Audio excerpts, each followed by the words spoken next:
কিছু ক্ষেত্রে এমন হয়েছে যে আমরা যে সময়ে বা যে আহ, পরিস্থিতিতে সেবাটা দেওয়ার দরকার ছিল হয়তো সেটা আমরা কিছুটা ব্যাহত হয়েছি এবং একই সঙ্গে আমাদের যে আপনার কার্য সংক্রান্ত বা জব সংক্রান্ত অসুখ এবং আমাদের ওয়ার্ড পর্যায়ে কিছু সেবা আছে, প্রকল্পটি ওয়ার্ড আছে, সেই ওয়ার্ডের সেবা সমূহ এবং আঞ্চলিক কিছু কিছু আঞ্চলিক অফিসে কার্যক্রম কোনোদিনও বন্ধ হয়নি, সেগুলো চলমান ছিল। এবং আপনারা এটা জানেন যে এই বছর আমরা কুরবানির ঈদের সময় গরুঘাট ব্যবস্থাপনা এবং বর্জ্য অপসারণে সবার কাছে প্রশংসিত হয়েছে। এটা দিয়ে প্রমাণিত হয় যে আসলে আমাদেরকে এই ধরনের সেবাগুলি কোনো ব্যাহত হয়নি।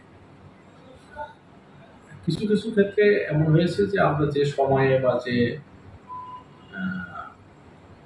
পরিস্থিতিতে সেবাটা দেওয়ার দরকার ছিল হয়তো সেটা আমরা কিছুটা ব্যাহত হয়েছি এবং একই সঙ্গে আমাদের নগর ভবন কেন্দ্রিক যে সেবাগুলি ছিল সেইখানে একটু আমাদের কাজে ব্যাহত হয়েছে। তো কিছু কিছু আবার এর মধ্যে কিছু কিছু কাজ আমরা পরিচালনা করেছি, যেমন আমাদের প্রশাসক, আমি, আমাদের সচিব, আমরা কিন্তু রেগুলার অফিস করেছি, যদিও নগর ভবনে নয়, সেটা বিভিন্ন জায়গায় বিভিন্নভাবে সুবিধা আমরা করেছি, সেটা আমি ডিটেলস আপনাদের এখন বলতে চাই না, তবে আমরা করেছি, সেটা আপনারা হয়তো জেনেছেন যে আমরা বিভিন্ন জায়গায় অফিস করছি। আর এটা ঠিক যে কিছু কিছু কাজ আমাদের ব্যাহত হয়েছে, সেই ব্যাহত কাজগুলি যাতে পুনরুদ্ধার করা যায় সেজন্য আমরা এখন ডাবল অ্যাপ্রোচ দেওয়ার চেষ্টা করছি। বিশেষ করে আমাদের সার্ভিলেন্স বাড়াতে চাচ্ছি, আমাদের অফিসারদের কার্যক্রমটাকে বৃদ্ধি করতে চাচ্ছি, সময়টা বৃদ্ধি করতে চাচ্ছি। যেমন ধরুন একটু আগে আমি একটা প্রেস রিলিজ দিলাম যে আগামী শুক্রবারে আমাদের অফিস খুলে থাকবে, সব ধরনের সেবা চালাতে হবে। অ্যাজ লাইক আমরা সকালে 8টা থেকে অফিস করার জন্য বলেছি অফিসারকে, সকাল 8টা আগে প্রথম ফিল্ড ভিজিটে যাবে, বসন্তিত কার্যক্রম দেখবে, উন্নয়ন কার্যক্রম দেখবে, তারপরে 9টার সময় অফিসে আসবে। এভাবে আমরা টাইমটাকে একটু কাজে লাগানোর চেষ্টা করছি যাতে আমাদের জনগণের যে প্রগতি সেটা পুষিয়ে দেওয়া যায়। আজকে প্রকৌশল বিভাগের বিভিন্ন জায়গায় দেখেছি যে সেবা নিতে এসে তারা পান।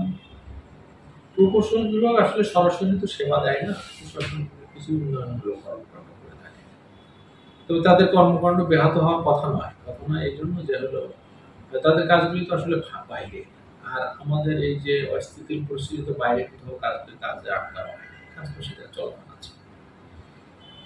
অফিসিয়াল প্রক্রিয়ায় হয়তো দু একটি বিষয় আছে যেগুলি নথিত অনুমোদনের বিষয় আছে, সেগুলি দু একটি কাজ হয়তো কোনো কোনো ক্ষেত্রে ব্যাহত হয়েছে, সময় মতো তারা পারেনি, সেটা আমরা এখন পুষিয়ে দিই।